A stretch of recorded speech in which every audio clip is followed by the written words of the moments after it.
ചുമ്മാ നോക്കിക്കഴിഞ്ഞു കഴിഞ്ഞാൽ ഈ സന്ദേശം മനസ്സിലാവില്ല. എന്ത് ചെയ്യണം? അത് എൻകോഡിങ് ചെയ്ത് വന്നിട്ടുള്ള സന്ദേശമാണ്, അല്ലെങ്കിൽ സങ്കേതനം ചെയ്ത് വന്നിട്ടുള്ള സന്ദേശമാണ്. അതിനെന്ത് ചെയ്യണം? അതിനെ ഡീകോഡിങ് ചെയ്യണം. എന്ന് പറഞ്ഞു കഴിഞ്ഞാൽ അതിനെ വിസങ്കേതനം ചെയ്യണം. അങ്ങനെ വിസങ്കേതനം ചെയ്യാനുള്ള ടൂളിനെയാണ് എന്തെന്ന് പറയുന്നത്? ആദായി എന്ന് പറയുന്നത്. അങ്ങനെ ആദായി വഴി വിസങ്കേതനം ചെയ്ത് കഴിയുമ്പോഴാണ് പ്രാപ്യസ്ഥാനത്തെത്തുന്നതും പ്രാപ്യസ്ഥാനത്തുള്ള ആൾക്ക് ഈ പറയുന്ന ഉത്ഭവസ്ഥാനത്ത് ഉണ്ടായിരുന്ന ആളയച്ച സന്ദേശം ലഭിക്കുന്നത്. അപ്പം ഞാൻ ഇതിൻ്റെ കൂടെ ഒരു നോട്ട് അയക്കുന്നുണ്ട്. അപ്പോൾ അത് നോക്കിക്കഴിഞ്ഞു കഴിഞ്ഞാൽ നമുക്ക് ഇത് കുറച്ചുകൂടെ വിശദമായിട്ട് മനസ്സിലാവുമെന്ന് വിചാരിക്കുന്നു. അപ്പോൾ ഞാൻ ഈ പറഞ്ഞ 5 ഘടകങ്ങളും ആശയവിനിമയ പ്രക്രിയയിലെ 5 ഘടകങ്ങളായിട്ടാണ് അറിയപ്പെടുന്നത്. എന്തൊക്കെ?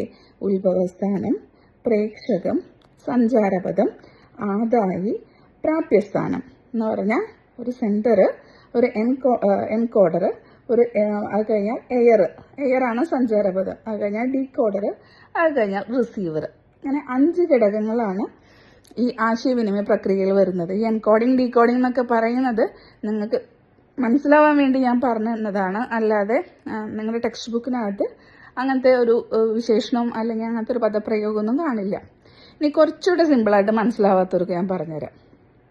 നമുക്ക് ഒരു കൊറിയർ ഒരാൾ മറ്റൊരാൾക്ക് അയച്ചു കൊടുക്കുന്നു. ഇപ്പോൾ ഉദാഹരണത്തിന് ഒരു TV ആണ് അയക്കണമെന്ന് വിചാരിക്കുക. അപ്പോൾ നമ്മൾ ഒരു TV വന്ന് വാങ്ങിച്ചു കഴിഞ്ഞാൽ ആ TVനെ നമുക്ക് നമ്മുടെ ഫ്രണ്ടിന് അയച്ചു കൊടുക്കണം എന്ന് വെച്ച് കഴിഞ്ഞാൽ എന്ത് ചെയ്യണം? ആദ്യം അതിനെ നമ്മൾ കവർ ചെയ്യണം, അല്ലേ? കൊറിയർ സർവീസുകാർക്ക് വെൽ പാക്കഡ് ആയിട്ട് കൊടുക്കണം. ആ കവർ ചെയ്യുന്ന പ്രക്രിയനെയാണ് നമ്മൾ എന്തെന്ന് പറയുന്നത്? നമ്മൾ ഈ പറയുന്ന പ്രേക്ഷകം സങ്കേതനം എന്ന് പറയുന്നത്. ആ സങ്കേതനത്തിന് ഉപയോഗിക്കുന്ന ടൂളാണ് പ്രേക്ഷകം എന്ന് പറഞ്ഞാൽ എന്ത് വെച്ചിട്ടാണ് സങ്കേതനം ചെയ്യുന്നത്? ഒരു കാർഡ്ബോർഡ് വെച്ചിട്ടാണ് സങ്കേതനം ചെയ്യുന്നത്. അപ്പം അവിടുത്തെ ഉത്ഭവസ്ഥാനം എന്ന് പറഞ്ഞാൽ കൊറിയർ ചെയ്യുന്ന വ്യക്തിയാണ്. അവിടെ എൻകോഡിങ് ചെയ്യുന്നത് ഈ ഒരു കാർഡ്ബോർഡ് വെട്ടി വെച്ചിട്ടാണ് അവിടുത്തെ എൻകോഡിങ് ചെയ്യുന്നത്, എന്ന് പറഞ്ഞാൽ സങ്കേതനം ചെയ്യുന്നത്. ഇനി അത് അയക്കണം.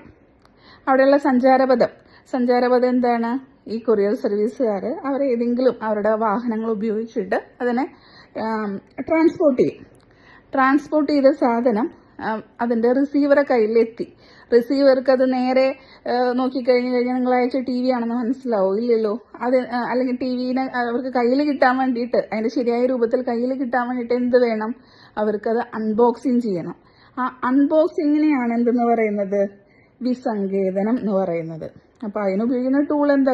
കത്തിയോ എന്താണെങ്കിൽ അതിനുപയോഗിക്കുന്ന ടൂള്, കാർഡ്ബോർഡ് വെട്ടി പുറത്തെടുക്കാനായിട്ട് ഉപയോഗിക്കുന്ന ടൂളാണ് ഈ പറയുന്ന ഡീകോഡർ അല്ലെങ്കിൽ ആദായി എന്ന് പറയുന്നത്. അപ്പോൾ ഈ പ്രോസസ്സിങ് കഴിഞ്ഞു കഴിഞ്ഞാൽ എന്തുണ്ടായി? നമുക്ക് ഈ റിസീവർക്ക് അയച്ച സാധനം TV അതിൻ്റെ ശരിയായ രൂപത്തിൽ കിട്ടും, അല്ലേ? ഇതും ടെക്സ്റ്റ് ബുക്കിലുള്ള ഉദാഹരണമല്ല. ഞാൻ കുറച്ചുകൂടെ ഒന്ന് നിങ്ങൾക്ക് മനസ്സിലാവാൻ വേണ്ടിയിട്ട് നമ്മളെ ഡേ ടു ഡേ ലൈഫിലുള്ള കാര്യങ്ങൾ പറഞ്ഞു എന്ന് മാത്രം. അപ്പം ആശയവിനിമയത്തിലോട്ട് വീണ്ടും വരാം. ഒരു ഉത്ഭവസ്ഥാനം ഉണ്ടായിരിക്കും. ആ മെസ്സേജ് കൊടുക്കാനായിട്ടൊരു ഉത്ഭവസ്ഥാനം ഉണ്ടായിരിക്കും. ആ ഉത്ഭവസ്ഥാനത്തു നിന്നുള്ള മെസ്സേജ് രൂപമാറ്റം വരുത്തുന്നു. അതിനെയാണ് സങ്കേതനം എന്ന് പറയുന്നത്. അതിനുപയോഗിക്കുന്ന പ്രോസസ്സറാണ് ഈ പറയുന്ന പ്രേക്ഷകം.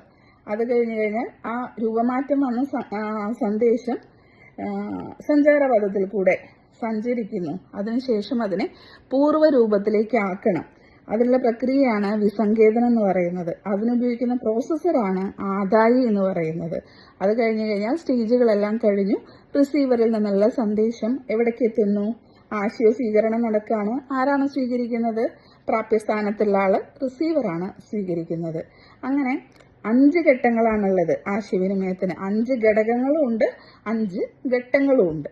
അപ്പം ഇത്ര നേരം നമ്മൾ പറഞ്ഞത് സംഭാഷണത്തിൽ വരുന്ന ആശയവിനിമയത്തെ കുറിച്ചിട്ടാണ്.